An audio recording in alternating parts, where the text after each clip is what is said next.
વિજ્ઞાનની એક પ્રવૃત્તિ લઈને આવ્યો છું, તો ચાલો મજામાં.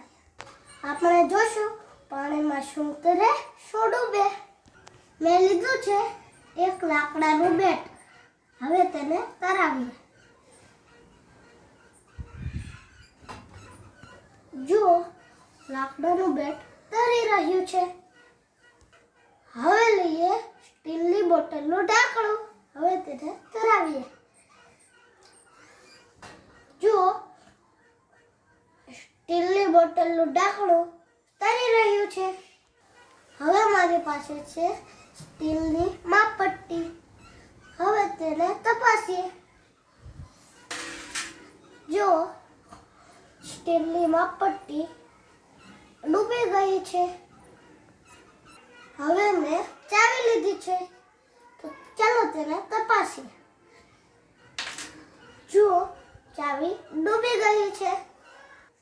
હવે મેં લીધી છે પ્લાસ્ટિકની દડી. ચાલો હવે તેને તપાસીએ. જો પ્લાસ્ટિકની દડી તરે છે. જો હવે મેં લીધું છે બાકસનું ખોખું. ચાલો હવે તેને તપાસીએ. જો બાકસનું ખોખું તરી રહ્યું છે. જો તરી રહ્યું છે.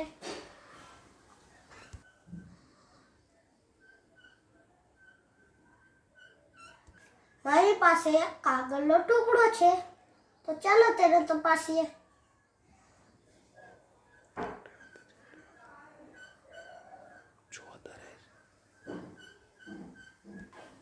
જુઓ, તરે છે.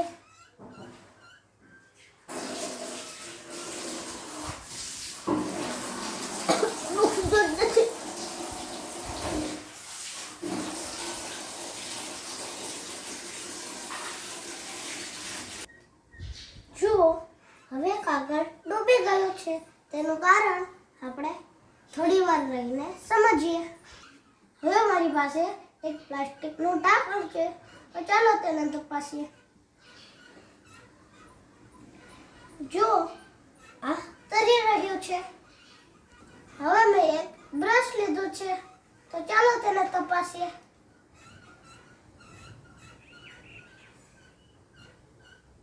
જુઓ, બ્રશ તરી રહ્યું છે.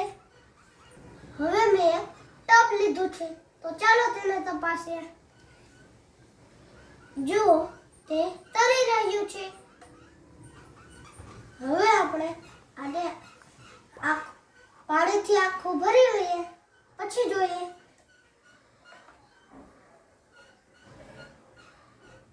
જુઓ, ટબ તરી રહ્યું છે.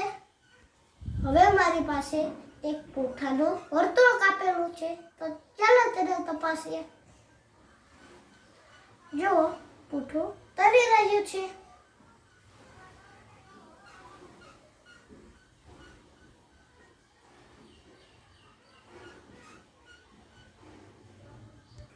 હવે તેને આમ મૂકી જોઈએ. જુઓ, તે તરી રહ્યું છે. જો ઘણો સમય પાણીમાં રાખ્યા પછી તેના 3 પડ છૂટા પડ્યા અને તે ડૂબી ગયું. હવે મારી પાસે એક બોલ પેનનું ઢાંકણું છે. ચાલો તેને તપાસીએ. જો તે ડૂબી ગયું.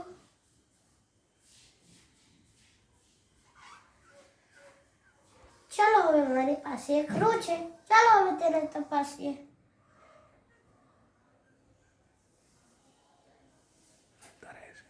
જો તે તરી રહ્યું છે.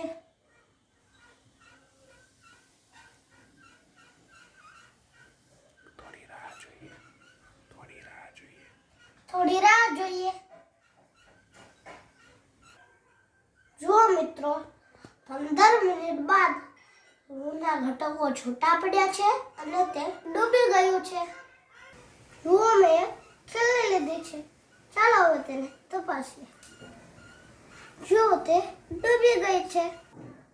જો હવે મારી પાસે સ્ટીલની ડીશ છે. ચાલો હવે તેને તપાસીએ. જો તે તરી રહી છે. હવે તેને જુદી રીતે મૂકીએ. જો તે તે ડૂબી ગઈ છે. આવું કેમ થયું હશે તે આપણે હવે સમજશું. જુઓ મિત્રો, આપણે 10-15 વસ્તુ સાથે પ્રવૃત્તિઓ કરી છે. તેમાંથી કેટલીક વસ્તુઓ એવી હતી જે તરત જ ડૂબી ગઈ, કેટલીક વસ્તુઓ એવી હતી જે તરી, કેટલીક વસ્તુઓ એવી હતી કે જે પહેલા તો તરી પછી થોડી વાર રહીને ડૂબી ગઈ. આવું શા માટે તે સમજવા માટે આપણે પાયાનો ખ્યાલ ઘનતા સમજવું પડશે. ઘનતા, પદાર્થની ઘનતા એટલે પદાર્થનું દળ ભાગ્યા પદાર્થનું કદ.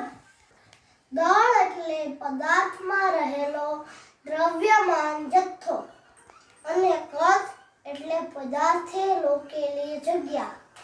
રેડી. પદાર્થનું દળ વધે તો તેની ઘનતા વધે. તેથી ઉલટું, પદાર્થનું કદ વધે તો ઘનતા ઘટે. આમ જેની ઘનતા પાણી કરતાં વધારે છે તે ડૂબે અને જેની ઘનતા પાણી કરતાં ઓછી છે તે તરે. તમને એમ થશે કે પાણીની ઘનતા કેટલી છે? તો ચાલો જાણીએ. પાણીની ઘનતા બરાબર 997 કિલોગ્રામ પ્રતિ ઘન મીટર છે. હવે આપણે સમજીએ કાગળ, પૂઠું કે રૂ જેવા પદાર્થો પહેલા તર્યા અને પછી કેમ ડૂબી ગયા. આ બધા પદાર્થો એવા હતા કે જે પોતાની અંદર પાણીને શોષે છે. જ્યારે આપણે તેને પાણીમાં મૂક્યા ત્યારે તે પાણીની અંદર તર્યા, કારણ કે તેની ઘનતા પાણી કરતાં ઓછી હતી. પછી એને ધીમે ધીમે ધીમે પાણી તેની અંદર શોષ્યું, તેથી તેની ઘનતા વધી અને તે ડૂબી ગયા.